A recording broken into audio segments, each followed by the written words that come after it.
अरे बाप रे, बहुत गर्मी हो रही है। हाय गर्मी, हाय हाय मर जाऊंगी। बिस्तर पर पंखे के नीचे बैठकर केतकी गर्मी गर्मी करके चिल्ला रही थी। वो लड़कों का हाफ पैंट और बनियान पहने हुई थी। कमरे की खिड़कियां खुली हुई थी। तभी दरवाजे से केतकी का पति मुकुंद अंदर आया। ये क्या केतकी, ये तुम क्या पहनकर बैठी हुई हो? तो गर्मी में क्या साड़ी पहनकर घूंघट ओढ़कर बैठूं, तब शांति मिलेगी तुम्हें। घूंघट ओढ़ने के लिए कौन कह रहा है? खिड़कियां खुली हुई हैं, बाहर से आसपास के लोग तुम्हें इस हालत में देखेंगे तो क्या इज्जत रह जाएगी इलाके में। इस तरह से नौटंकी मत करो। नौटंकी मैं नहीं, तुम कर रहे हो। तुमसे शादी करके तो मेरी जिंदगी बर्बाद हो गई है। बस साड़ी पहनकर घूंघट ओढ़कर घर पर बैठे रहना पड़ता है। केतकी फालतू बातें मत करो। उम्र क्या है तुम्हारी? शर्म लिहाज नाम की कोई चीज है कि नहीं? ये झगड़ा रोज की तरह आगे बढ़ने वाला था कि तभी मुकुंद और केतकी की बहू शीतल वहां आई। माँ जी, बाबूजी, एक बात थी। और शीतल ने अपनी सास को हाफ पैंट और बनियान में देख लिया। अरे माँ जी तो आज भी बनियान में बैठी हैं। क्या करूं? क्या हुआ बहू, बताओ क्या बताने आई थी? मुंह में ताला क्यों लग गया? वो कहना था कि मेरी माँ ने फोन किया था, माँ और पापा यहाँ आ रहे हैं। क्या आज इतनी गर्मी में? तुम्हारे माँ बाप का दिमाग तो ठीक है ना? ऐसे क्यों बात कर रही हैं माँ जी? वो अपनी बेटी के ससुराल में नहीं आ सकते क्या? नहीं नहीं बहू, ऐसी बात नहीं है। तुम अपनी सासू माँ की बातों का बुरा मत मानो। तुम्हें पता तो है तुम्हारी सास कैसी है। उन्हें आने के लिए बोलो। ठीक है बाबूजी, वो आ रहे हैं। ये बोलकर शीतल चली गई। सुना ना केतकी, समधी जी और समधन आ रहे हैं।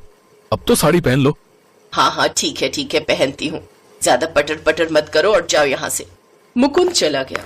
लेकिन केतकी को साड़ी पहनना और आम के पेड़ पर सेब उगाना एक ही बात थी।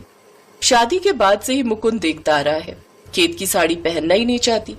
हमेशा बस हाफ पैंट और बनियान में घूमना चाहती है। अभी वो सास बन गई है, लेकिन आज भी वो आदत से मजबूर है। हमेशा बस गर्मी का बहाना देती है और मुकुंद पर चिल्लाती है। शीतल अपने माता पिता का इंतजार कर रही थी। 1 घंटे में उसके माता पिता आ गए। आओ माँ, आओ पापा, कितने दिनों बाद आए हो तुम दोनों। हाँ बेटी, टाइम ही नहीं मिलता है। इधर कुछ काम था तो सोचा एक बार तुमसे भी मिल लूं। तू कैसी है बेटी?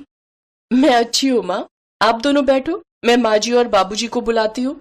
मैं आ गया, केतकी भी आ रही है। बैठिए आप लोग। सभी बैठकर बातें कर ही रहे थे कि तभी वहां पर केतकी आई। उसे देखकर शर्म से शीतल के माता पिता ने आंखें नीचे कर ली। केतकी ने साड़ी नहीं पहनी थी, उसने बनियान के ऊपर बस एक दुपट्टा ले लिया था। गर्मी कुछ ज्यादा ही बढ़ गई है, नहीं? हाँ मतलब नहीं मतलब हाँ थोड़ी सी। शीतल के माता पिता को इतनी शर्म आई कि उन्होंने तभी वहां से निकलने के बारे में सोचा। बेटी, हम तो बस तुझसे मिलने आए थे, अभी चलते हैं। देर हो रही है ना आपको? अब हाँ हाँ देर हो रही है। चलो चलो। वो दोनों चले गए। चलो बला टली, बस मुंह उठाकर चले आते हैं। ये बोलकर केतकी भी अपने कमरे में चली गई। शीतल को बहुत बुरा लगा। उसे गुस्सा भी आने लगा, शर्मिंदगी भी महसूस होने लगी और रोना भी आ गया। उसका पति रोहन जब घर लौटा तब उसने अपनी सास की हरकत बताई। रोहन ने कहा, ये माँ भी ना हमेशा से ऐसी है, सुधरने वालों में से नहीं है। उनकी वजह से किसी के साथ अच्छा रिश्ता नहीं है हमारा। आज तो हद ही हो गई, हमेशा कम कपड़े पहनकर घूमती रहती हैं। कितना गंदा लगता है दिखने में। और ताकि ज्यादा कपड़े ना पहनने पड़े इसलिए किसी को घर में आने ही नहीं देती हैं। अब मुझसे ये सब नहीं देखा जा रहा है। अब तो मैं उन्हें सुधार कर ही दम लूंगी। हम तो बोल बोल के थक गए।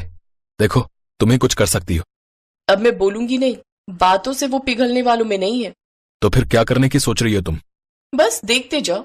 मेरे एक दोस्त को कीड़े मकोड़े का बहुत शौक है, अब देखो मैं क्या करती हूँ। शीतल ने उस दोस्त को कॉल लगाई और उससे कुछ बात की।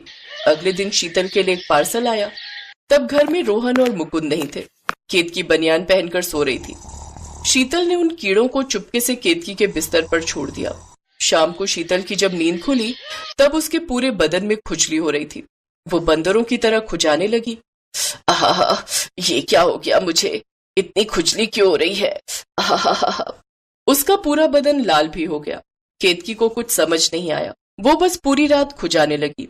खुजाते खुजाते वो थक गई। उसकी त्वचा छिल गई लेकिन खुजली नहीं रुकी। आहा, मर गई। मुझे डॉक्टर के पास ले चलो। अरे मुझे डॉक्टर के पास ले चलो। मुकुंद उसे डॉक्टर के पास ले गया। डॉक्टर ने दवाई दी और कहा, अभी गर्मी के समय बहुत सारे कीड़े मकोड़े निकलते हैं। खाली त्वचा देखते ही डंक मारते हैं। हमेशा त्वचा को ढक के रखा कीजिए, नहीं तो फिर से। नहीं नहीं, फिर से नहीं।